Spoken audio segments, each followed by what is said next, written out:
วันที่22ตุลา2025กระทรวงการเงินต่างหน้ารัฐบาลแห่งสปปลาวร่วมกับองค์การสหประชาชาติประจำสปปลาวจัดเวทีสนทนาระดับสูงเพื่อปรึกษาหารือและกะเกียมความพร้อมรอบด้านในการจัดกองประชุมโต๊ะมนระดับสูงครั้งที่14ภายใต้หัวข้อภายหลังการหลุดพ้นออกจากสถานภาพประเทศด้อยพัฒนาการเปิดกว้างความมุ่งมั่นปรารถนาใหม่ในการพัฒนาการเติบโตส่งเสริมเวียกเหตุงานทำและเทคโนโลยีซึ่งได้กำหนดการจัดกองประชุมโต๊ะมนขึ้นในวันที่19พฤศจิกายน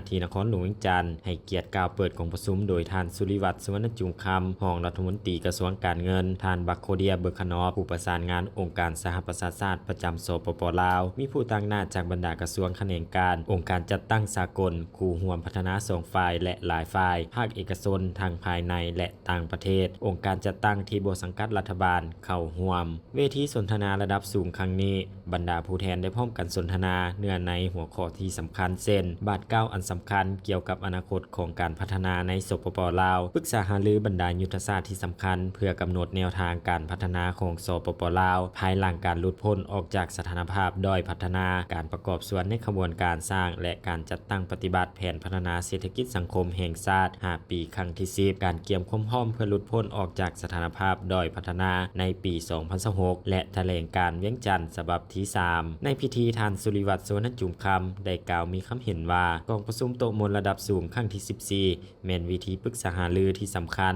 ในการระดมคนขวยทุนช่วยเหลือเพื่อการพัฒนาเพื่อรับประกันการจัดตั้งปฏิบัติแผนพัฒนาเศรษฐกิจสังคมแห่งชาติครั้งที่10ให้บรรลุตามจุดประสงค์และเป้าหมายที่วางไว้โดยสุ่มใส่การสร้างความเข้มแข็งและการพัฒนาเพื่อก้าวเข้าสู่การหลุดพ้นจากสถานภาพด้อยพัฒนาอย่างมีคุณภาพและยืนยงพร้อมนี้ท่านบักโคเดียเบิกขนอบได้กล่าวมีคำเห็นเติมว่าการหลุดพ้นออกจากสถานภาพประเทศด้อยพัฒนาของสปปลาวแม้นได้กำหนดไว้ในเดือนพฤศจิกายน2026การวิเคราะห์เบื้องต้นชี้ให้เห็นถึงการสูญเสียทางด้านการค้าที่อาจจะเกิดขึ้นโดยเฉพาะในตลาดสหภาพยุโรปซึ่งคาดคะเนว่าอาจจะลดลงถึง